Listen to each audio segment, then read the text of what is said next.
we get into now my projected depth chart, not depth chart, my bad. Don't hurt me, Nick Saban. Rep chart, as Coach Saban likes to say, rep chart. My projected rep chart for the 2020 season, offensively and defensively here as I put on my hat of prediction here. Crimson Tide got a lot of great players returning. It's got a strong mixture of experience and young talent. It's got the cohesiveness of the coaching staff back, both offensively and defensively. So this year looks to be the revenge tour that was supposed to have been in 2019. Unfortunately, injuries played a role in that. You had to play a bunch of young guys that you had to grow and help develop week by week throughout the season. But this 2020 campaign hopes to be a whole lot better. But starting this off with the defensive side of the football, the defensive projected rep chart here. And I've taken the liberty here to do this from the nickel formation. I know Alabama's base alignment is the 3-4 set, but 80 to 90% of the time, Alabama's running from the nickel and dime. So I chose to go with the nickel formation here. So what we got here, we got your 4, down linemen, your 2 linebackers, and your 5, defensive backs here. So starting this off with the first defensive end, I got Will Anderson in this nickel package at defensive end. Now he would start off as one of the linebackers, but in this formation, I've got him walking down as the 4th defensive lineman because of his speed, his length, his instincts, his quickness off of the football, the ability to intentionally get after the quarterback. I feel like Anderson, the 5-star freshman, would work really well in this set, so I would have him as the first defensive end. Right next to him, because he would be the defensive end, this would kick Christian Barmore inside at defensive tackle at 6'5", 310 pounds. Coach Saban has talked about having him pressure from the inside, having him pressure and affect the quarterback, collapse the pocket from the interior. This would give him the opportunity to do that, using his hands, using his technique, using his strength, using his speed, using his power, using his passion to affect plays, disrupt plays from the inside. So he would be one of the 2 defensive tackles. The other defensive tackle would be DJ Dale. After having a strong freshman season, despite having an injury there down the stretch to his knee, Dale back strong, back healthy at 6'3", 306 pounds.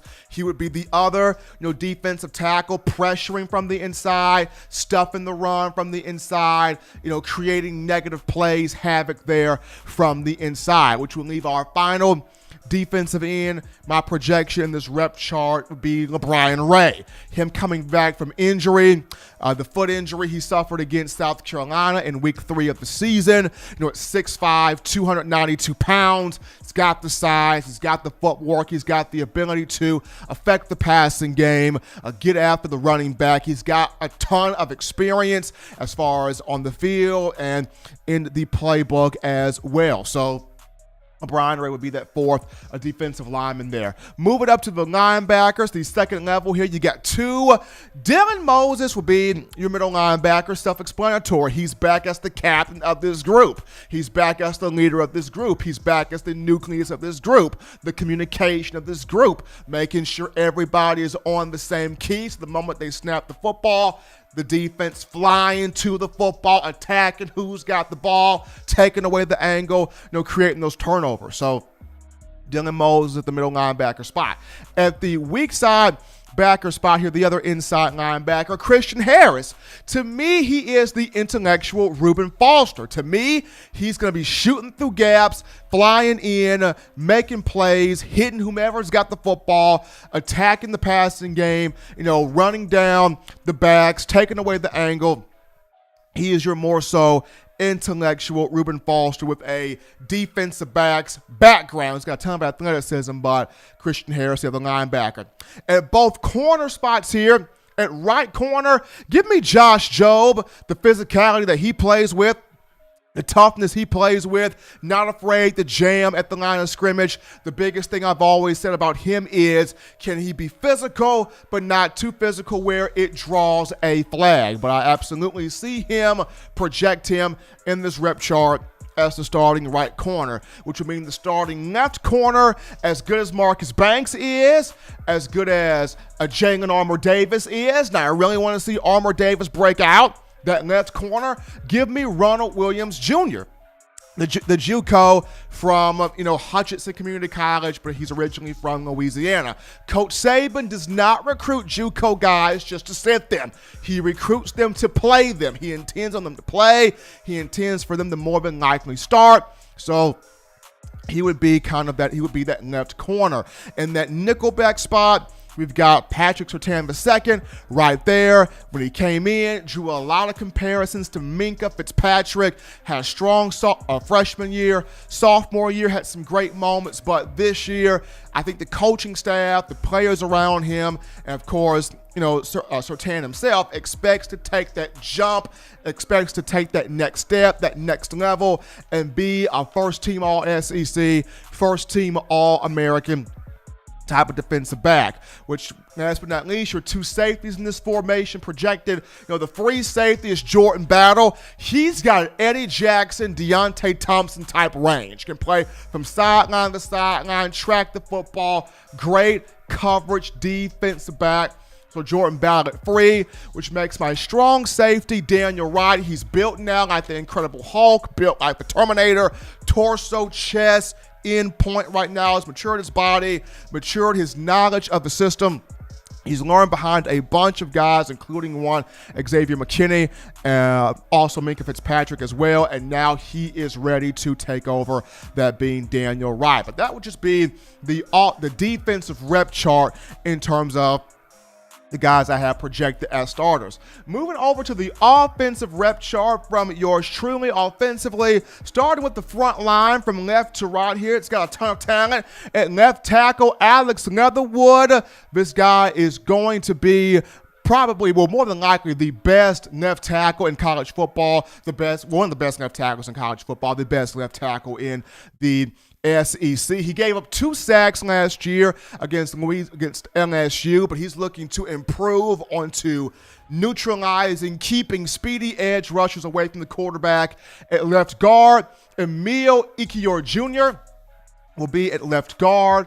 I think at that center position, give me Landon Dickerson. I know I've stated before, I would not mind having Darian Dalcourt here, and I would not mind having Dalcourt here. But since Dickerson provides the nastiness, since Dickerson provides the toughness, since Dickerson's already got some experience, in more games as a starter at center, we'll keep Dickerson right there. At right guard, come on down, Deontay Cornbread Brown.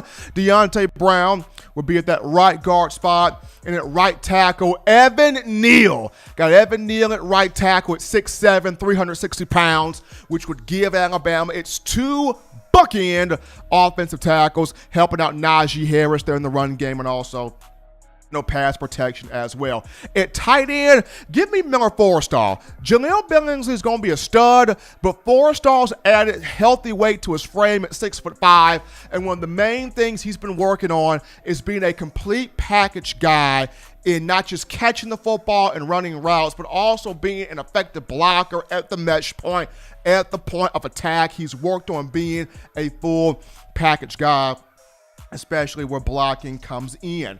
So now, as we go outside of the wide receiver positions, wide receiver X at the top of the formation, give me John Metchie. Metchie will be the X wide receiver to me at the top of the formation. In the slot, Jalen Waddle, who else? None other than the human joystick, none other than Mr. Lightning in a bottle. Waddle, who had over 800 yards received as a freshman, over 500 yards receiving a season ago.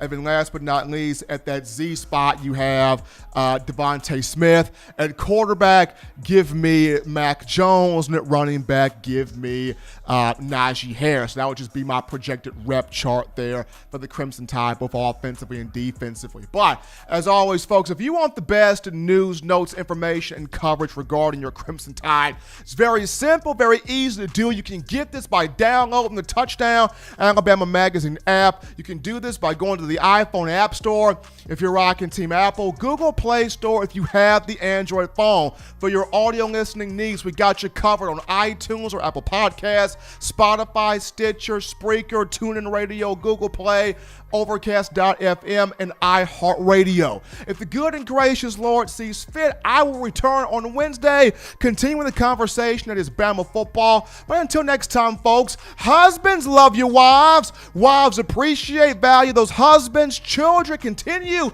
doing those things legitimately to not be bored. Get those 3 hearty meals a day, those 3 great laughs a day. Protect yourself. Protect the loved ones around you. Until next time, folks, I'm your man, Stephen M. Smith, and this has been In My Own Words.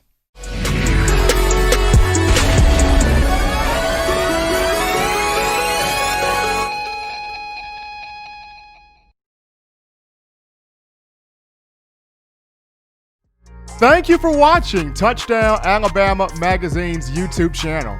To continue to get the best in Alabama football content, subscribe here and turn on your notifications to stay connected with the hottest shows covering your Crimson Tide.